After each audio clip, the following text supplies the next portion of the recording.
Hindi ko po alam kung anong mararamdaman ko. Halo po yung nararamdaman ko ngayon na 5 araw na lang po ako isasalang na sa operating room at hindi ko na po alam kung ano po ang mangyayari dahil magiging dependent na lang po ako sa ah, respirator, ventilator. um, Natatouch po ako sa mga nagme-message po sa akin, lalo na yung mga kapwa ko Zin. Gusto ko kayo i-mention pero wag na lang muna. So, pag nagkita na lang tayo. So, hindi ko kasi po alam kung anong mararamdaman ko.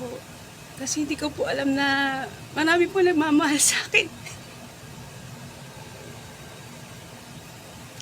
Maraming salamat po sa inyo lahat na patuloy na nagdadasal para sa akin. Hindi ko po alam kung kakayanin ko. Pero pipilitin ko pong kayanin po para sa mga anak ko.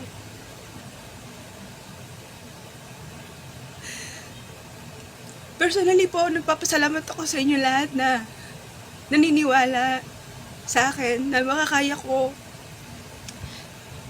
na humahanga po sa lakas sa tapang ko. Wala naman po kasi ako ibang choice kundi maging matapang na lang.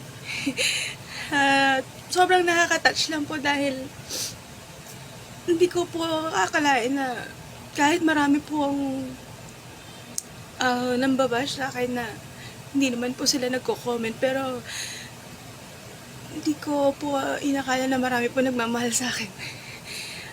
Kaya sobrang salamat po sa inyong lahat at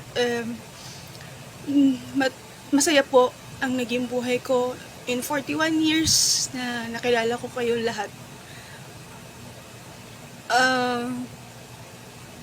Gusto ko lang pong mag-iwan ng huling mensahe po sa lahat na nagmamahal sa akin, sa lahat ng mga naniniwala na kakayanin ko po ito kung yun po yung dapat. Ngunit si Lord lang po ang may karapatan magdesisyon po sa buhay ko, sa buhay nating lahat.